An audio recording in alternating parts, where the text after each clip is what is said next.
Je m'appelle Johanna, j'ai 45 ans et l'année dernière, au mois de juin, le 5 juin, on m'a dépisté un cancer du poumon. En fait, pour la faire brève, ça faisait 3-4 semaines au mois de mai que je commençais à être essoufflée, que je parlais et mes amis au téléphone me disaient « t'as une drôle de voix » et on était en pleine première vague de Covid encore, donc j'avais un peu peur d'aller à l'hôpital et la vérité, comme je fumais, j'hésitais entre le Covid, je me prenais ma température, mais je savais qu'au fond de moi, il y avait quelque chose qui n'allait pas et que ce n'était pas terrible. Et j'ai vraiment poussé au maximum jusqu'à mes limites, où un soir, j'ai eu une quinte de toux assez importante et j'ai eu du mal à récupérer. C'était un jeudi soir. Et là, je me suis dit, il faut que je consulte. Et mes filles, en plus, je suis séparée, mes filles partaient le vendredi. Je ne me voyais pas être le week-end seule à la maison. Je ne sais pas, j'ai eu un sursaut de lucidité. Et mon père a un ami qui est pneumologue. J'ai été au boulot le matin et je lui dis, papa, je veux voir Thierry, je tousse, machin. J'ai un peu noyé le poisson. Personne de ma famille savait ce que je ressentais. Et alors j'ai été, il m'a ausculté, il m'a dit, c'était à la polyclinique ici à Cavel, il m'a dit, je vais te faire un scan, comme tu es déjà là. Et moi, j'étais complètement naïve. Pour moi, voilà, il me faisait un contrôle. Et puis, en un coup, tout s'est enchaîné. Il m'a donné le diagnostic il m'a dit, tu as un cancer du poumon. Là, j'ai senti une bouffée de chaleur dans tout mon corps. Je me rappelle, je lui ai dit, j'en ai pour combien de temps? Je ne veux pas mourir. Il m'a dit, on ne sait pas, machin. Il a appelé mon père est arrivé. Et tout s'est emballé. Je me suis retrouvée aux soins intensifs à Delta.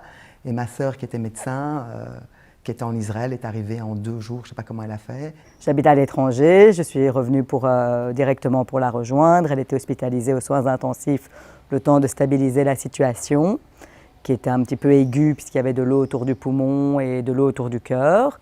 Et voilà, très vite, on a fait les biopsies, on a reçu les résultats des biopsies. Et bien sûr, comme vous pouvez l'imaginer, c'est un diagnostic qui chamboule tout, puisque du jour au lendemain, enfin en 1 heure de temps, tout change et tout bascule. Quand on nous donne un diagnostic comme ça, c'est comme si on se prend une bombe dans la figure. On est perdu, on ne sait pas. Moi, j'ai eu la chance de ne pas avoir ce sentiment d'être perdu parce que j'avais Laura qui était médecin, mais si je n'avais pas eu ma sœur, on se serait senti perdu. On aurait écouté ce qu'ils nous disent là, on aurait voulu voir ailleurs, on n'aurait pas su savoir qui allait voir ailleurs, on aurait entendu des gens, on aurait couru en fait comme une poule sans tête dans tous les sens. L'oncle de mon mari avait un ami qui avait pris contact avec My Cancer Navigator et qui m'a vivement conseillé, qui m'a appelé personnellement pour me dire « je sais », il m'a lui-même dit « je sais qu'on te sollicite beaucoup ». Mais je te conseille vraiment de prendre contact avec eux parce qu'ils vont te faire un résumé de la situation. Ils vont te dire exactement si c'est le meilleur traitement qu'on lui propose, si c'est le plus up-to-date, donc le plus récent dans la littérature, et répondre à toutes tes questions si tu en as d'ordre scientifique ou d'ordre même personnel. Parce qu'ils ont les compétences, ils savent où regarder, où chercher. Si ça se trouve, ils ont déjà eu quelqu'un il y a 3 mois qui a exactement le même type de cancer, donc ils savent déjà quoi dire très vite. Donc c'est une aide précieuse parce que je pense que personne ne se contente d'un diagnostic quand il entend ça et va toujours prendre un 2e avis. Et le problème, c'est qu'en général, quand on a un 2e avis, une chance sur 2, ce n'est pas le même. Donc on va avoir un 3e avis et là on est perdu. Et donc on les a contactés avec l'accord de ma sœur, puisqu'elle devait donner son accord. Et j'ai contacté la fondation que j'ai trouvée exceptionnelle dès le début, très présent, très humain, très rassurant, même sans même donner d'abord un avis médical, ils étaient très très rassurants. Et je leur ai envoyé tous les documents et je leur ai posé des questions précises puisqu'ils demandent de poser des questions précises et ils m'ont répondu de manière très rapide. En 1 semaine, j'avais la réponse avec la confirmation que le traitement, qui était un traitement oral à ce moment-là, qu'on allait lui donner, était le meilleur traitement à lui proposer. Avec également, ma question était également de savoir s'il y avait des études cliniques par la suite auxquelles ça ne répondrait pas, même si on espérait que ça allait répondre le plus longtemps possible.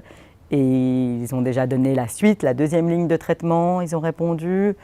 Et ils ont répondu un petit peu à toutes les questions qu'on avait. Donc moi, aujourd'hui, j'ai 3 repères, j'ai 3 phares, j'ai l'oncologue, ma sœur et My Navigator Cancer. Moi, j'ai juste, mon rôle à moi, c'est d'avoir le moral, d'écouter ce qu'on me dit de faire, de prendre mes traitements. Et pour le reste, j'ai une équipe, entre guillemets, derrière moi qui suit l'aspect médical des choses. Parce que pour moi, j'y comprends rien. Même des fois, j'ai déjà regardé un peu ce qu'il y avait comme essai clinique ou machin. Alors, je vois ma mutation, donc j'envoie à ma sœur. Je dis, Laura, regarde, il y a un truc avec le GFR. Mais pour le reste, elle me dit, mais non, c'est pas pour toi. Donc voilà, je laisse chacun son rôle dans cette histoire. C'est un avis neutre. Et souvent, c'est délicat de demander un avis. Un deuxième avis à un médecin d'aller se déplacer parce qu'on se sent un peu d'avoir une obligation envers lui et d'avoir une obligation envers l'autre médecin. Et donc, tu te sens un peu de trahir. Mais avec My Cancer Navigator, justement, tu ne te sens pas de trahir parce que c'est comme un psychologue. Tu demandes un avis neutre à quelqu'un qui te répond de façon neutre, sans intérêt. Il n'y a pas de conflit d'intérêt. Lui n'a aucun intérêt que tu ailles là ou là, puisqu'il ne te conseille pas d'hôpitaux ou de médecins. Il te dit juste si ce qu'on te donne est le meilleur traitement ou pas, quelles sont les autres possibilités. C'est vrai qu'il répond aussi, je pense, à des questions plus d'ordre privé, les effets secondaires. Bon, tout ça, on n'avait pas besoin vraiment d'avoir d'informations, mais c'est ça que j'ai aimé. Donc le premier bilan était positif, les métastases avaient régressé, au poumon ça avait régressé. Donc on était confiants et moi je continuais ma vie comme ça. J'avais récupéré pendant l'été de tout ce qui s'était passé, des hospitalisations où on vous charcute un peu. Et voilà, je passe l'été, le mois de septembre, octobre, la rentrée. Et à un moment donné, je me sens un peu, c'est bizarre, j'ai des drôles de sensations, je me sens un peu essoufflée de nouveau. Et j'en parle à ma sœur, elle me dit appelle Zita, qui est l'oncologue. Et j'appelle et là, on me dit c'est pas la peine de venir chez moi, va voir ton médecin traitant, il va te rassurer, il t'écoute les poumons. Et voilà, il m'a écouté, tout était bon. On arrive au mois de novembre et moi je marchais un peu pour récupérer, pour faire un peu de sport et je me rendais compte au fur et à mesure que les montées étaient difficiles parce que je n'avais pas quelques mois avant. Et là, je me dis bon, c'est bizarre, mais j'ai un bilan dans 2 semaines, donc on ne va pas m'avancer. De toute façon, mon bilan, on ne l'aurait pas avancé puisque c'est des rendez-vous qui se prennent de 3 mois à 3 mois, que c'est pas évident d'avoir ces rendez-vous, sauf en urgence et si on appuie. Du coup, j'attendais 2 semaines et on a fait le bilan et là, malheureusement, mes craintes, ou pas mes craintes, mais mes sensations étaient dues au fait que malheureusement, le médicament avait fini d'agir. Depuis quand, on ne sait pas, c'était entre septembre et novembre, mais du coup, il fallait changer notre fusil d'épaule. Et là, ça a été un peu une douche froide pour moi, parce que je savais que cette éventualité existait, mais comme la première fois, ça avait tellement bien marché, que je me suis dit, c'est tôt, après 6 mois, c'est tôt. Donc là, c'était une première douche froide.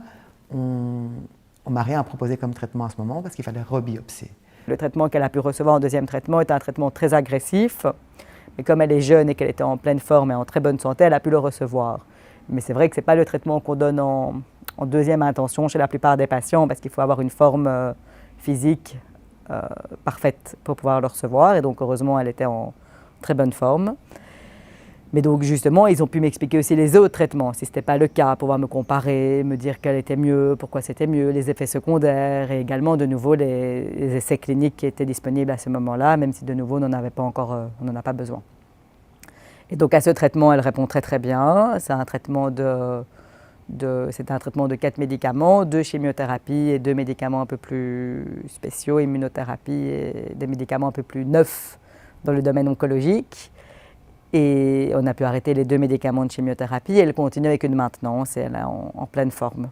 Je pense que le patient doit accompagner le traitement de par sa force, son mental, l'humour. Moi j'ai beaucoup d'humour autour de ce cancer. Je l'appelle mon colocataire, on rigole. Enfin, voilà. Mes cheveux, avec la chimiothérapie j'ai perdu mes cheveux, là ils repoussent. Je rigole de ça parce que c'est ma manière d'être et je pense que c'est mieux de prendre les choses sous cet angle-là que des choses de manière catastrophique, sinon on ne s'en sort pas. Et on s'enfonce, et je pense que si on s'enfonce, le cancer prend le dessus. Et moi, ça c'est hors de question, il ne va pas prendre le dessus sur moi. Voilà.